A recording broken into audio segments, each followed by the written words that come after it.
And we all know there's this war going on in the Ukraine. And the army has asked for Bibles for their soldiers. And so he started getting them produced and printed. And here's a picture of them. These are the Ukrainian soldier Bibles. They're camouflage. And so we have agreed to participate in this, and we're going to give $25,000 to this project. They're only 88 cents each. We can buy like 28,000 Bibles for soldiers in Ukraine.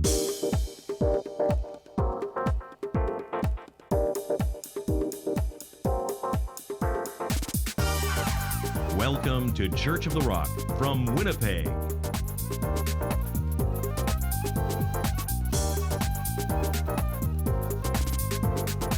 Stay tuned to this week's thought-provoking message from Pastor Mark Hughes.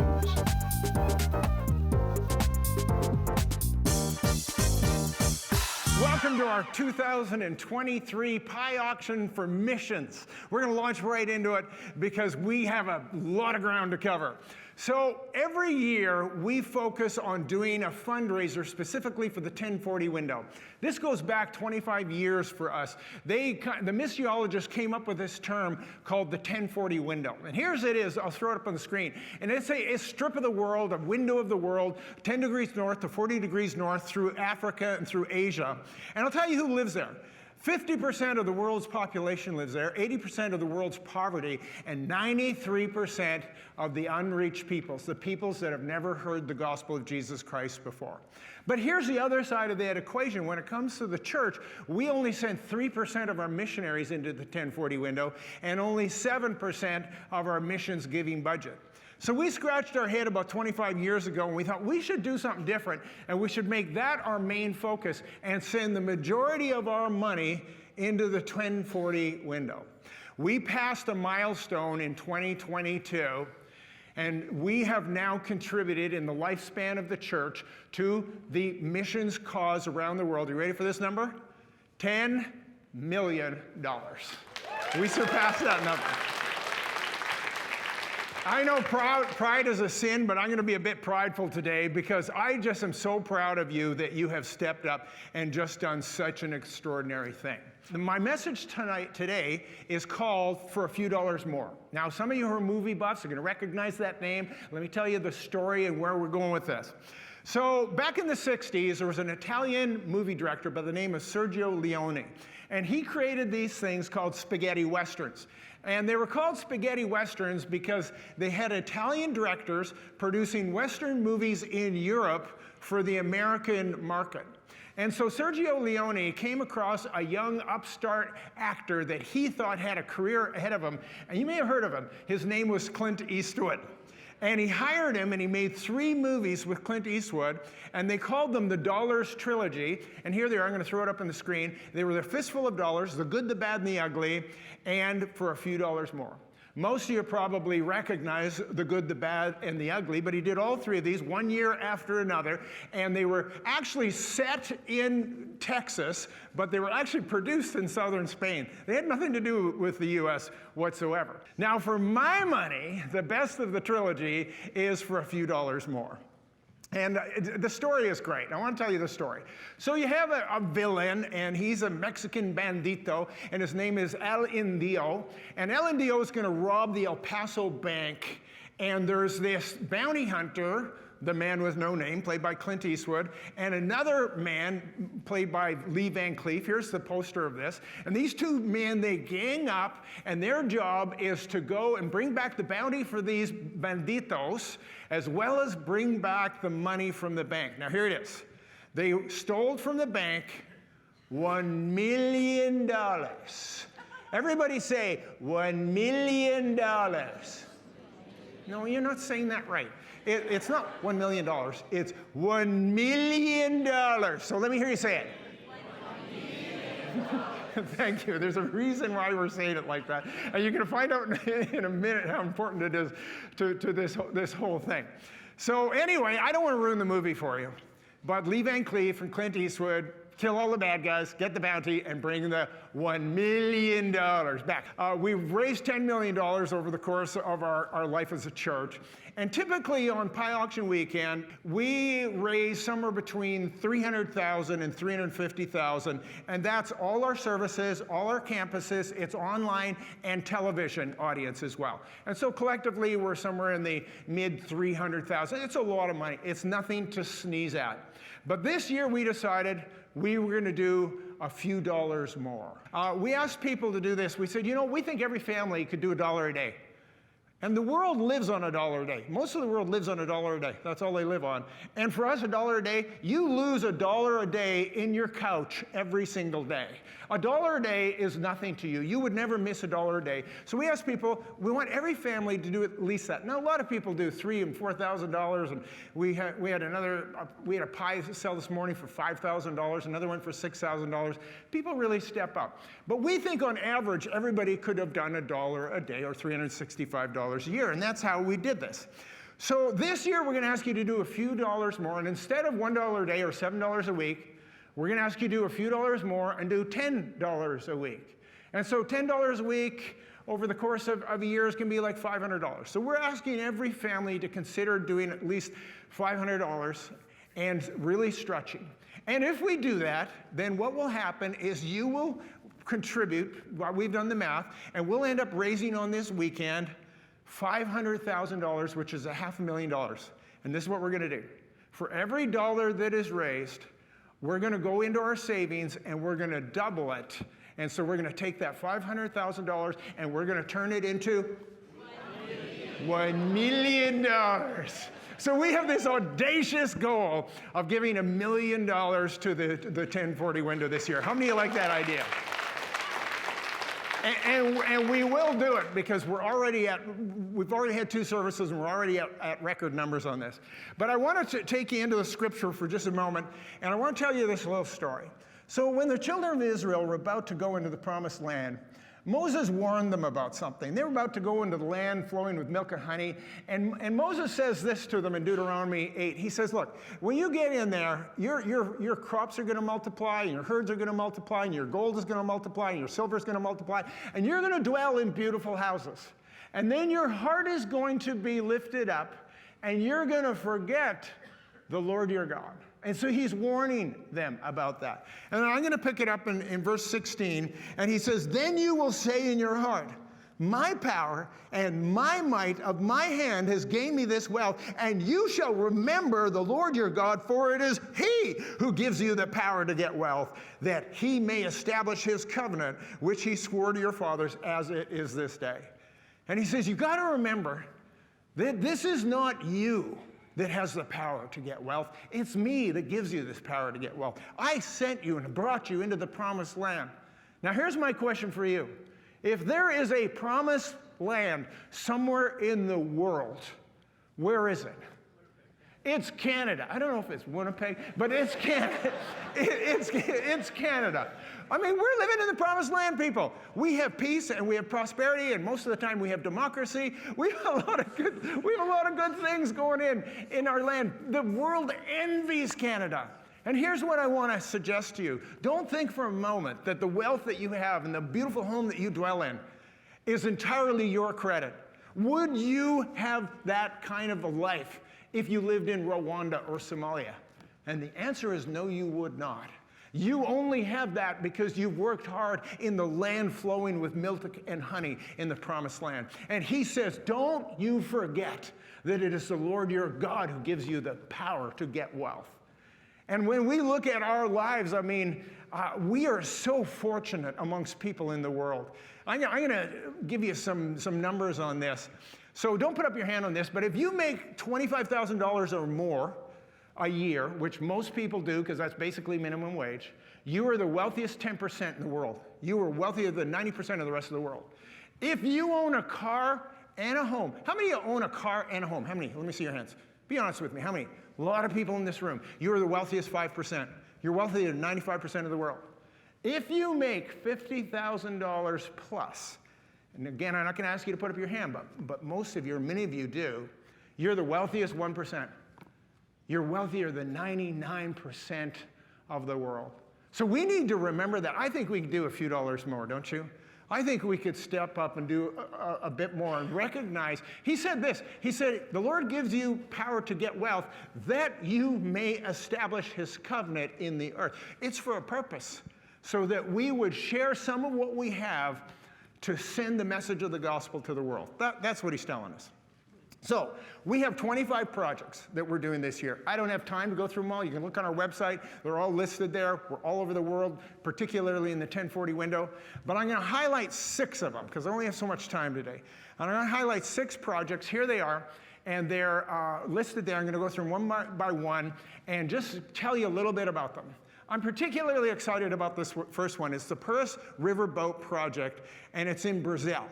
So let's zoom into Brazil. Here's a picture of Brazil. You see the Amazon basin in this picture. It's the rainforest. It's a jungle. There's really no major cities whatsoever in this region of the world. And even though it's not in the 1040 window, in the Amazon basin, there's all kinds of people that have never heard the gospel of Jesus Christ. So you have the Amazon River running through. You zoom in here, and you see that river running south from it? That's the Purus River. And the people who live along the Purus River there, it's this windy, windy, windy river, they are 5 to 10 days away from the nearest city by boat. And here's these communities. They live along this river, and they live in the water. And as you go along, there's all kinds of these communities. And these communities have never been colonialized. They've never had, significant contact with Europeans, and they've never heard the gospel of Jesus Christ. So the Mennonite Brethren of Canada, you're going to love this story. They had some missionaries in Brazil that have a plan to reach these people. They don't want to colonialize them. They just want to bring them the gospel to their culture where they are. And what they want to do is they want to buy a boat, and they want to go down the river and spend the next 10 or 20 years or whatever going down the river by this boat, a big boat with a medical clinic on it, bringing medical care to these people and bringing the gospel to all these little communities along the Purus River. And they asked us if we would buy them the boat. And I thought, we've never actually bought a boat in this church. It's about time. And I said, yeah. We're in, we'll buy a boat. And of course, I'm thinking, we're finally buying a boat as a church. And I don't know what you're picturing. Here's what I'm picturing. This is the boat I was thinking about. I thought, let's get them that boat. And we'll use it like for pastoral retreats and staff meetings. I was hoping that was going to be the boat. That's not the boat. Here's the boat. It's similar, but it's probably more utilitarian, and it's a shallow bottom boat, and it'll be able to go down this river, and the missionaries are going to be on this boat, and they're going to be bringing medical care, and they'll be sharing the gospel with these beautiful and wonderful people that have never heard the name of Jesus before. And I thought, we want to buy a boat. So we're putting $50,000 to that boat. How many want to do that? You can't even buy a fishing boat for $50,000. You know that? And I'm doing this too because sometimes people think I pick on the Mennonites.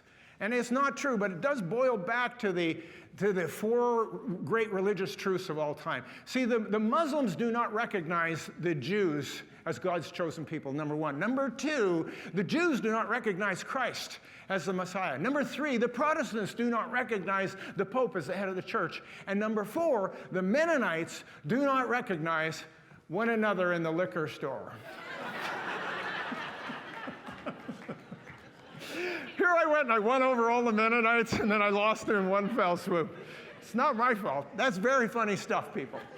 All right, so the first thing is the Purus River Project. I want to go a little bit further north. I want to go into Central America.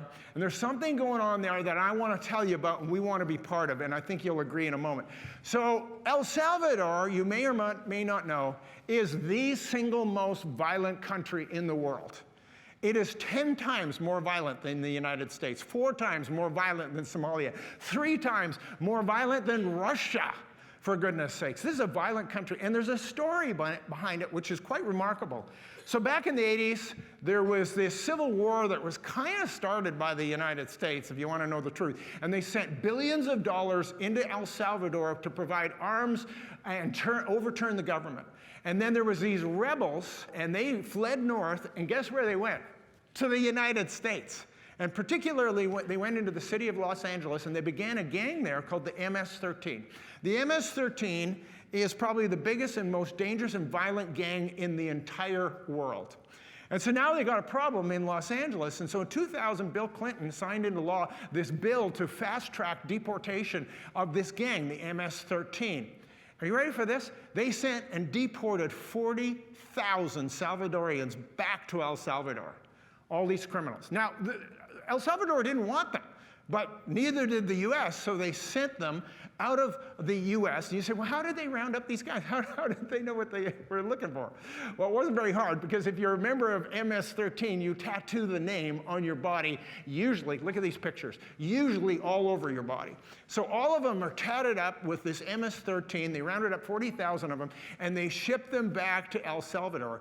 All hell broke loose in El Salvador, and the violence in the streets is crazy, the gang violence. The motto of the MS-13 is to rape, control, and kill. And of course, nobody was happy with this, so the government started rounding up these gang members that had now come via the United States and putting them into jail. And they're putting them into jail for like ever, 20, 30, 40 years. And there was a church about the size of ours in the capital city of San Salvador, and they said, you know, we're glad these people are off the streets, but on the other hand, we owe it to these prisoners to at least share the gospel with them. So they started going into the prisons and sharing the gospel, taking Bibles in and sending pastors in and chaplains in, and something happened. God moved in the prisons of El Salvador, and there are now 17 of the 21 prisons that have full-blown churches within the prison walls. Now here's a picture of one. If you look, you can see all the tattoos, you can see all these men worshiping God. Yeah, it's an incredible story.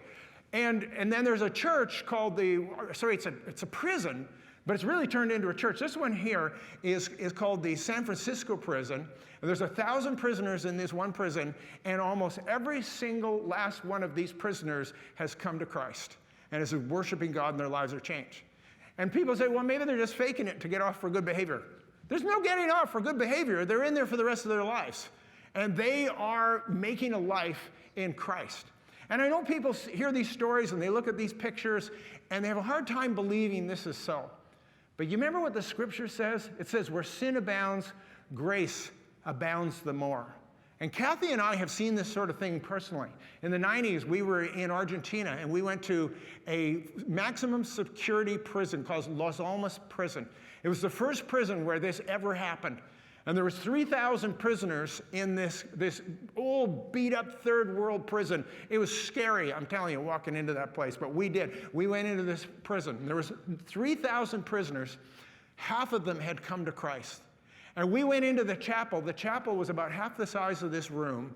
And we were standing at the front. And they opened the doors, and 900 prisoners, murderers, rapists, extortioners flooded into this building and completely surrounded us. Kathy clutched my arm and said, where are the guards? I said, I don't see any guards, but if this doesn't, if this goes sideways, I love you, honey. You never know. You always have to be ready for your last moments, right? And anyway, that's not what happened. They didn't kill us. Everybody bowed down and they worshiped God. And I remember we walked out of that, and I remember thinking to myself that this is probably the greatest miracle I've ever seen in my life. 900, well, 1,500 if they were all there, prisoners having full-blown church in a prison in South America. And I thought, if God can do this here, he can do anything, anywhere. And he's doing it again today in El Salvador in 17 of the 21 prisons.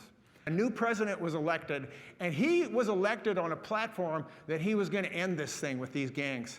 And so he said he was going to have a zero-tolerance program. They were going to round up every last one of these gang members. And so the first thing they did was they built a prison called the Mega Prison. Here's a picture of it out in the country. It holds 40,000 people.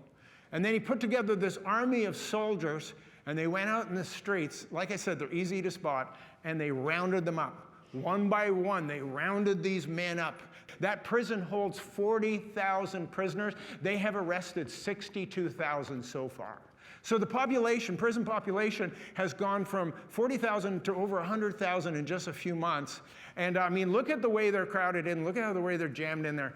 I mean, these pictures, they're startling. The El Salvadorians, they're going, finally, we have some peace. We have some safety in our country. But here's what's happening. There's this church that I was telling you about, this big church in San Salvador, and they want to target this prison as well. And they want to bring the gospel to these new people. And so they said, look, we'll do the work, but we need Bibles for this. So we're going to give $50,000 for them to buy Bibles for these prisoners in El Salvador. How many are with me? So then some of you maybe heard this a few weeks ago. We had a speaker here, Ron Pearson. He was talking about Ukraine, and we all know there's this war going on in the Ukraine. And the army has asked for Bibles for their soldiers. And so he started getting them produced and printed. And here's a picture of them. These are the Ukrainian soldier Bibles. They're camouflage. And so we have agreed to participate in this, and we're going to give $25,000 to this project. They're only 88 cents each. We can buy like 28,000 Bibles for soldiers in Ukraine. How many want to do that? I thought you might. So then there's the traditional unreached people groups. So let me just explain that for a moment. Unreached people groups are ethno-linguistic groups that do not have the Bible in their language nor an indigenous church in their culture. And there's 6,700 ethno-linguistic groups in the world. 1,700 do not have Bibles, therefore they are unreached people groups. So for the last 20 years, we've been participating in this, and we're doing our part, and we adopt every year unreached people groups. And we sponsor the translation of the Bible into their local dialect, whatever that might be. And we've done a bunch of different countries. We've done one in Uganda, we've done one in Kenya, we've done one in Burkina Faso, we've done several in the country of Nepal, one in Indonesia. Today we have 2 going on in India, we have one in Guinea-Bissau, and then we have one in Nepal. And when we were in Nepal, so a few years ago, some of you remember Kathy and I were in Nepal, and we met with our Nepalese. Do you have that picture there? So there I am, I'm speaking to that group. That group of people there are called the Kura people, and the Kura people are actually working on their Old Testament, and you and I are funding their Old Testament. So while we were in Nepal, we met this man from Cameroon, and his name was Effie. And Effie was headed up the Cameroonian translation movement in that country. He was a wonderful man. He came just to visit in Nepal. We got to know him a bit. And he was just doing an amazing job of all these unreached peoples in very rural areas of Cameroon. But then something really dreadful happened, and there's civil war, and Cameroon has become one of the most violent countries now in all of Africa. And it's, it used to be like Rwanda and Somalia, and now Cameroon's one of these places. And they're dealing with tremendous civil war and tremendous violence, so much so that Effie's office got broken into. They murdered 3 of his staff, and they stole the safe with all the money for the projects. He lost $55,000 and 3 of his staff. And so they've just had the worst time. So this year I was talking to our contacts. We work with a group called One Book Canada, and they're the ones who oversee these projects. And I said, where is the greatest need? Where's the least funded project that you have? And they said, well, that would be Cameroon. We don't have funding for Cameroon. I said, then we'll do it. And it's called the Ring Road Cluster, and it's 4 people groups all in a geographic cluster. And so we're going to be supporting them with $50,000 for that group in Cameroon. Now, this next project is in Europe, and it's a particularly fun one for me. I think it's so fascinating, and it's the Romani people. Now, the Romani people, you might not recognize that name, but we know them as gypsies. They've been in Europe for 1,000 years, and today there's 10 million of them living in Europe. And they're travelers, they're nomadic people. And they've done DNA, they didn't know where they came from. They did DNA work, and they found out they're actually from northern India originally. And what happens is, you remember some of these old pictures, right, of them traveling around in these wagons. And even today, in certain places like Serbia, which I'm going to talk about in a moment, they actually have, wagons like that. But typically, they live in situations more like this. They're in little trailer parks and trailer homes. And sometimes they're living in absolute squalor and beat-up places. And they're the kind of people, they don't register for the census, and they won't tell you what ethnicity they are, and they've been one of the most discriminated peoples in all of history. We all know that Hitler wiped out 6 million Jews during the Holocaust, and what we don't maybe remember is that he wiped out 80% of the gypsies. because he thought they were even worse than Jews. And so you have this population in Europe that's broke and it's beaten up and it's discriminated against and they're considered like dogs. And all of a sudden, God began to move amongst these people.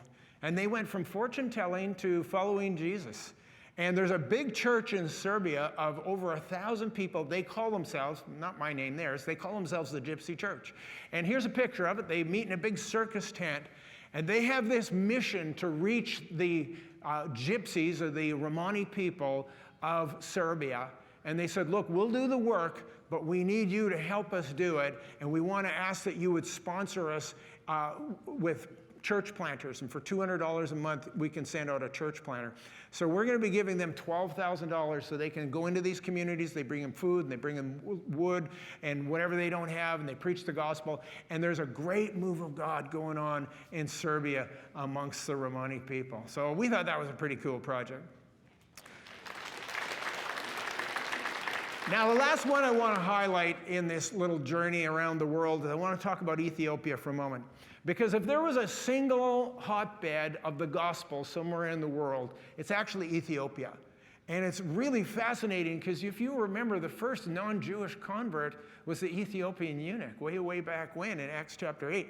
And so anyway, today God is doing extraordinary things, so much so that it's almost hard to believe what's going on. And they're coming to Christ by the tens of thousands and the hundreds of thousands. And so we've been involved with this for the last several years. And what they're asking us to do is they said, we can train and send out a church planter for $100 a month. And that church planter, in a course of a year, will plant 3 to 4 churches in a year. So if you do the math, for $1,200, you can plant 4 churches in Ethiopia.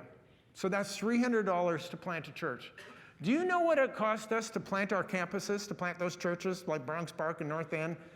$300,000 per. They can do it for $300. Well, we might as well do that. It's cheaper. It's a better bang for the buck, right? And so I know what some of you are thinking, well, what kind of church can you build for $300? You're not building a building. You just need a tree. And you say, what? Literally, that's what they do. They find a tree, and they plant a church under the tree. You just need a little shade for the kids, right? And they plant a church under a tree, and you can see these crowds of thousands and thousands of people coming. And then they're lining up and baptizing them for these lines in whatever water they have wherever. These lines go on for hours as people are waiting out in the sun to be water baptized. And I remember hearing these stories, and I'm thinking, is this all true? Are these stories true? How can this be? These stories, they're just so extraordinary beyond anything we're seeing anywhere else in the world. So then I got this contact with a missionary from Ethiopia, Canadian actually, and he was back in Canada because he's a missiologist as well, and he was teaching a course on missions in Alberta, and so I was able to get his phone number, so I phoned him up. And I said, you don't know me, but here I am, and we want to work with these groups that are working in Ethiopia. But the stories are so crazy, they're so over the top, that I don't know if I can believe them, and I want to make sure they're actually going on. And he said, Mark, I've been there for 30 years, and I can honestly tell you that the reports you're hearing are understated. It's way more significant than anything you're actually hearing, because no one will believe what's going on. And so I thought, well, we want to be involved with that. So we're giving another $50,000 to the church planters of Ethiopia. Well, there's lots more I could tell you about that, but I don't have time for it. And like I said, there's 25 different projects. But we do have this audacious goal. How much do we want to raise this year? $1 million. No, you're saying it wrong already again. It's $1 million. Say it.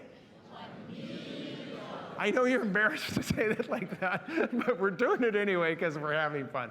And the way we're going to do it is by giving a few dollars more. And I want to challenge every one of you to consider digging deep this year and doing at least $500 per family. It's only $10 a week. I know every one of us can do it. And let's not forget that it is the Lord our God who gives us the power to get well, that we may establish his covenant in the earth. Let's stand together, shall we?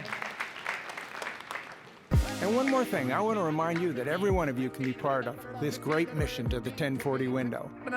12 and a half. And 100% of whatever you give will go to these projects. And not only that, we will double, dollar for dollar, everything you give. And for a few dollars more, for anyone giving $500 or more, we will send you out a free copy of my latest book, A Greater Perspective. So thank you for being part of this journey, and let's together reach the world with the gospel.